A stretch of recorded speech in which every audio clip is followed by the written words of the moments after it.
This year I wrote legislation to opt out of Obamacare. There's been a lot mentioned about that tonight. Again, nullifying an unconstitutional bill. It's our right to do that. Legislation that violates the very premise of capitalism and the essence of Americanism. That bill is going to be on the November ballot in the state of Oklahoma. The people will have the final say, not the politicians in Washington, D.C. And I'm happy about that.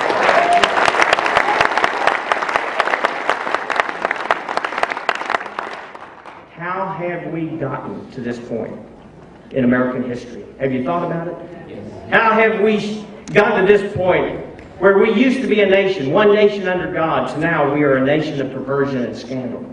How have we moved from justice and liberty for all to favor for a few and bondage for too many?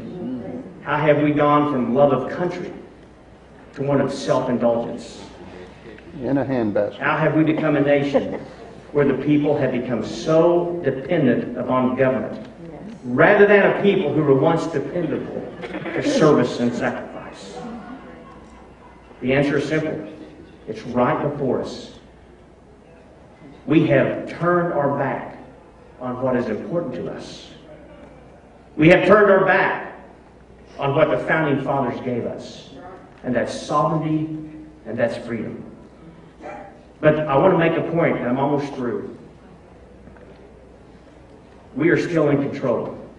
We still have a chance. There is still a 10th Amendment. The state legislatures are still more powerful than Congress. Yep. It is time that we exercise our rights. And it's time that we, the people, show the politicians where the real balance of power comes from, and that's us. They just don't know that. In closing, let me just say, as sure as I'm standing here tonight, I believe that brighter days lie ahead for America.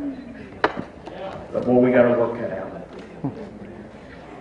2.5 centuries ago, our founding fathers had a dream.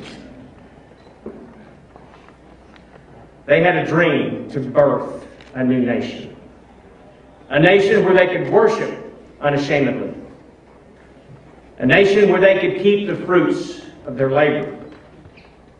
And a nation where they could live free.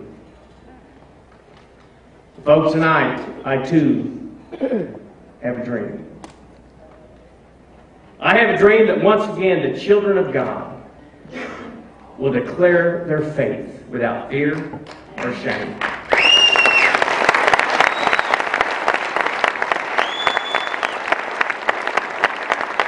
I too have a dream that one day moms and dads will produce godly young men and women who will impact their schools, their generation, and our nation.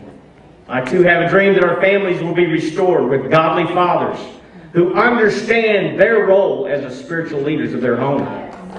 I too have a dream that one day all life would be cherished and would be protected, and that America would repent of her national sin of killing the unborn.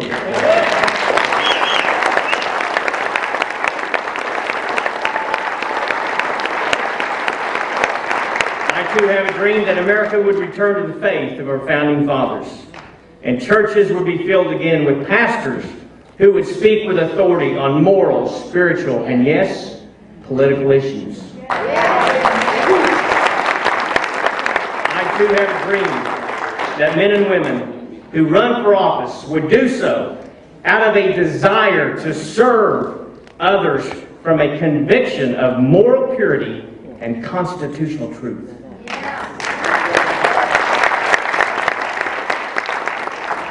And finally, I too have a dream that we would once again be able to say of these United States, blessed is the nation whose God is Lord. Ladies and gentlemen, let this not just be a dream. Let's make it a reality. While others may be shrinking back from the service of their country, you be the one tonight to stand in their stead. You be the one deserving to get the thanks of man and woman because you stood in the gap. And as Ronald Reagan said in his farewell to America, I appeal to your best hopes, not your worst fears. I appeal to your confidence rather than your doubts. And my dream is that you will travel the road ahead with liberty's lamp, guiding your steps, and opportunity's arm, steadying your way. Folks, this is our time to cross the Delaware. It's our duty, and it is our destiny to once again secure the blessings of liberty. God bless.